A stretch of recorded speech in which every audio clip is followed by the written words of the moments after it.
students আজি আমি discuss কৰিম সুষম বৃত্তীয় গতি ঠিক আছে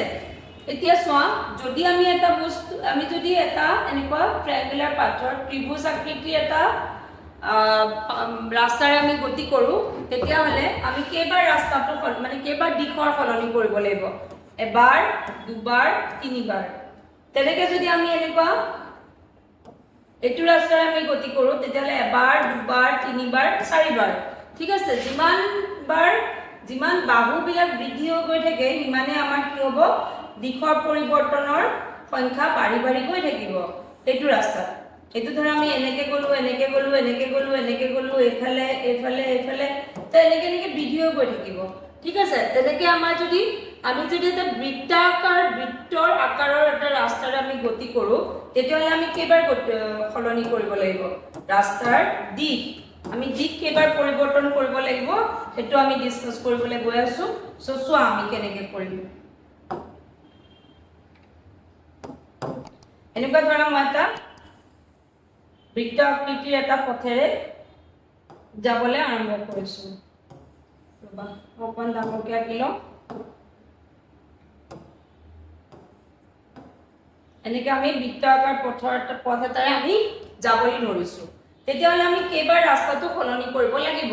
আমি প্ৰত্যেকটো বৃত্তাকাৰ পথেৰে যেতিয়া আমি গতি কৰিম প্ৰত্যেক বিন্দুত আমি এনেকে ৰাস্তা দিশ সলনি কৰিব লাগিব ৰাস্তাটো গতিৰ দিশ সলনি কৰিব লাগিব এইটো বিন্দুত এইটো বিন্দুত যদি চাও এইফালে আমি গৈ আছো প্ৰত্যেকটো বিন্দুত আমাৰ দিশৰ পৰিৱৰ্তন হ'ব আৰু আমি এইটো কেনেকে উলিয়াম এইটো আমি উলিয়াম টেনজেন্ট বোলা বস্তু এটা ড্ৰ কৰি কি বুলি কয়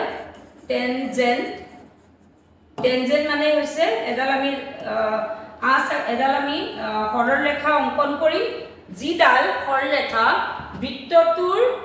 বৃত্তটোৰ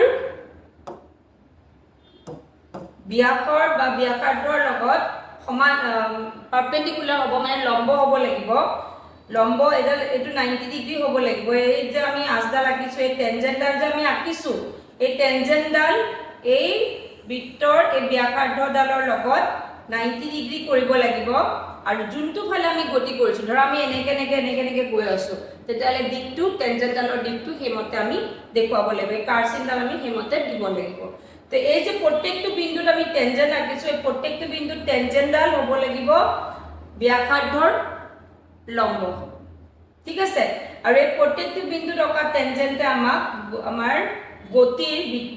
বৃত্তাকাৰ পথটোৰ গতিটোৰ দিশ নিৰ্ণয় কৰিব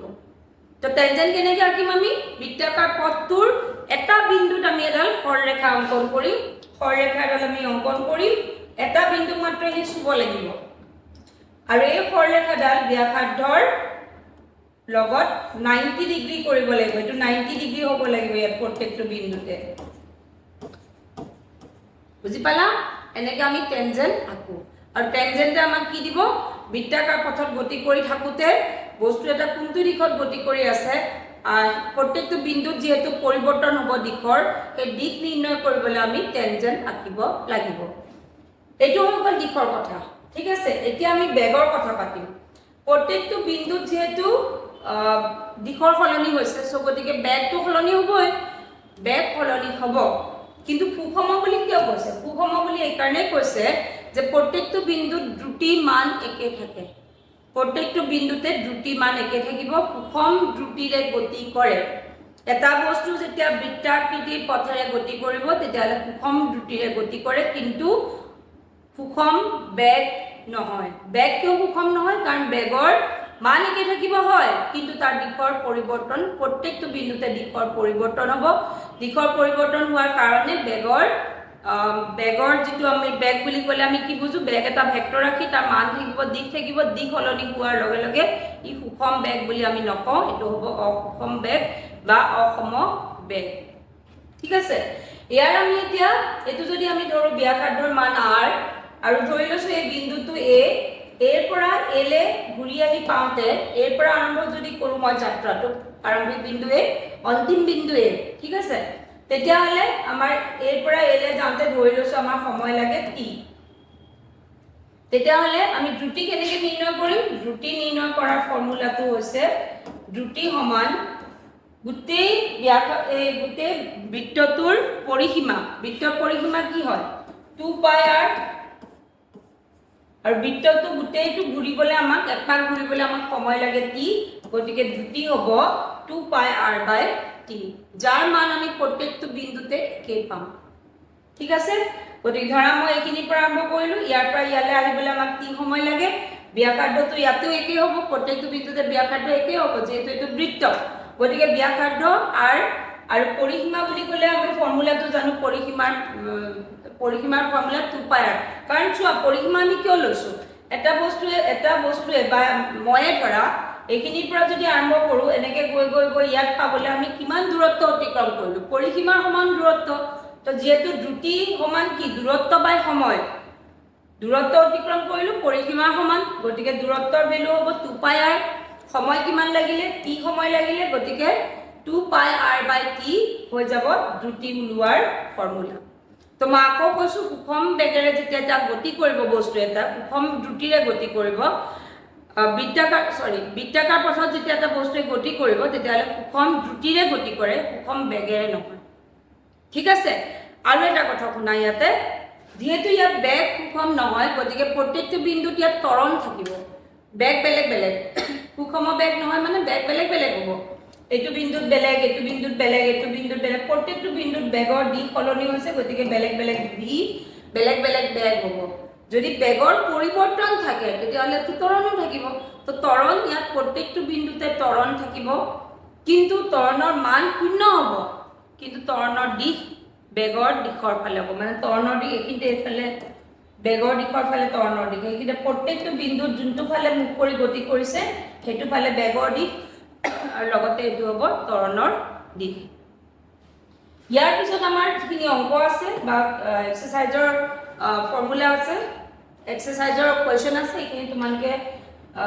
নেক্সট ভিডিঅ'টোত পাবা ইয়াত আমি আৰু এটা এনেকুৱা এটা অংক কৰোঁ ধৰি লৈছোঁ এটা বস্তুৱে এটা বৃত্তাকাৰ পথেৰে গতি কৰিছে বস্তু এটাই বৃত্তাকাৰ পথ এটাৰে গতি কৰিছে আৰু ধৰি লৈছোঁ বৃত্তাকাৰ পথটোৰ ব্যাসাৰ্ধ হৈছে 14 সেন্টিমিটাৰ আৰু এই গোটেই বৃত্তাকাৰ পথটো সম্পূৰ্ণৰূপে গতি কৰি শেষ কৰিবলৈ তাক লাগে ধৰা সময় মানে টি হৈছে ধৰি লৈছোঁ মই 10 সেকেন্ড ঠিক আছে